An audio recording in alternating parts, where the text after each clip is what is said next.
ಸಂಸತ್ತಿನಲ್ಲಿ ಮಹಿಳಾ ಮೀಸಲಾತಿ ಮಸೂದೆ ವಿಫಲವಾಗಿರುವ ವಿಚಾರವಾಗಿ ಕಾಂಗ್ರೆಸ್ ವಿರುದ್ಧ ಆರ್ ಅಶೋಕ್ ನಡೆಸಿದ ಟ್ವೀಟ್ ದಾಳಿಗೆ ಕಾನೂನು ಸಚಿವ ಎಚ್.ಕೆ. ಪಾಟೀಲ್ ರಾಯಚೂರಿನಲ್ಲಿ ತಿರುಗೇಟು ನೀಡಿದ್ದಾರೆ. ಬಿಜೆಪಿಯು ಮಹಿಳಾ ಮೀಸಲಾತಿಯ ಮುಖವಾಡ ಧರಿಸಿ ಕ್ಷೇತ್ರ ಪುನರ್ ವಿಂಗಡಣೆಯ ಮೂಲಕ ರಾಜಕೀಯ ಲಾಭ ಪಡೆಯಲು ಸಂಚು ರೂಪಿಸ್ತಾ ಇದೆ ಎಂದು ಆರೋಪಿಸಿದ್ದಾರೆ. ಆರ್ ಅಶೋಕ್ ಅವರಿಗೆ ಸಂಸತ್ ಅಧಿವೇಶನದಲ್ಲಿ ಏನಾಯಿತು ಎಂಬ ಅರಿವಿಲ್ಲದಂತಿದೆ. 2023ರಲ್ಲೇ ನಾವು ಮಹಿಳಾ ಮೀಸಲಾತಿಯನ್ನ ತಂದಿದ್ವಿ. ಹಾಗಿದ್ರೂ ಈಗ ಹೊಸದಾಗಿ ಮಸೂದೆ ತರುವ ಅಗತ್ಯವೇನಿತ್ತು? ಬಿಜೆಪಿಯ ನಿಜವಾದ ಉದ್ದೇಶ ತಮಗೆ ಮನಬಂದಂತೆ ಕ್ಷೇತ್ರಗಳನ್ನ ಮರುವಿಂಗಡಣೆ ಮಾಡುವುದಾಗಿತ್ತು. ಈ ರಾಜಕೀಯ ಹುನ್ನಾರವನ್ನ ಅರಿತ ದೇಶದ ಎಲ್ಲ ವಿರೋಧ ಪಕ್ಷಗಳು ಒಗ್ಗಟ್ಟಾಗಿ ಮಸೂದೆಯನ್ನ ಸೋಲಿಸಿದೆ ಎಂದು ಎಚ್.ಕೆ. ಪಾಟೀಲ್ ಗುಡುಗಿದ್ದಾರೆ. ನಾವು ವಿರೋಧಿಸಿದ್ದು ಕ್ಷೇತ್ರ ಮರುವಿಂಗಡಣೆಯ ಮಸೂದೆಯನ್ನೇ ಹೊರತು ಮಹಿಳಾ ಮೀಸಲಾತಿಯನ್ನಿಲ್ಲ. ಬಿಜೆಪಿಗೆ ನಿಜವಾಗಿಯೂ ಮಹಿಳೆಯರ ಬಗ್ಗೆ ಕಾಳಜಿ ಇದ್ರೆ 2023ರ ಮಸೂದೆಯನ್ನೇ ಜಾರಿಗೆ ತರಲಿ. ಸ್ಥಳೀಯ ಸಂಸ್ಥೆಗಳಲ್ಲಿ ಮಹಿಳೆಯರಿಗೆ 50% ಮೀಸಲಾತಿ ನೀಡಿದ್ದು ಕಾಂಗ್ರೆಸ್ ಪಕ್ಷದ ಸಾಧನೆ. ಸಂವಿಧಾನದ 73 ಮತ್ತು 74ನೇ ತಿದ್ದುಪಡಿಯ ಮೂಲಕ ಮಹಿಳೆಯರಿಗೆ ರಾಜಕೀಯ ಶಕ್ತಿ ನೀಡಿದ ಇತಿಹಾಸ ನಮ್ಮದು ಎಂದು ಪ್ರತಿಪಾದಿಸಿದ್ದಾರೆ.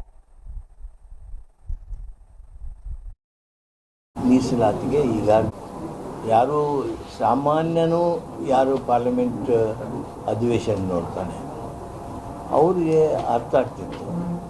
2023ರಲ್ಲಿ ಮಹಿಳಾ ಮೀಸಲಾತಿಗೆ ಈಗಾಗಲೇ ನಾವು ಕಾನೂನನ್ನು ಮಾಡಿದ್ದೀವಿ.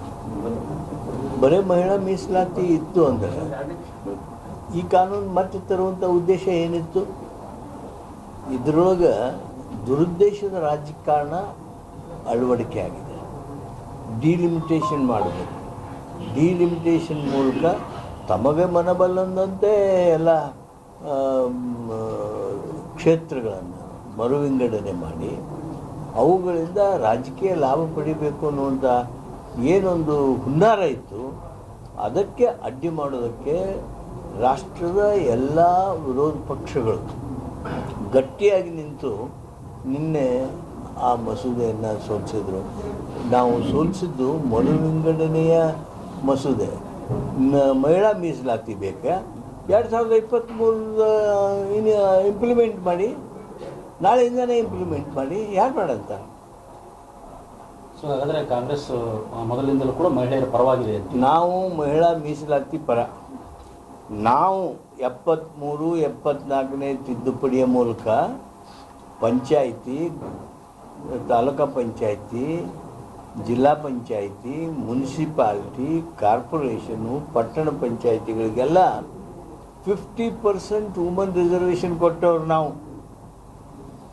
ಮೊದಲು ಈ ಮಹಿಳಾ ರಿಸರ್ವೇಷನನ್ನು ಮೂಟ್ ಮಾಡಿದ್ದೆ ನಮ್ಮ ಪಕ್ಷ.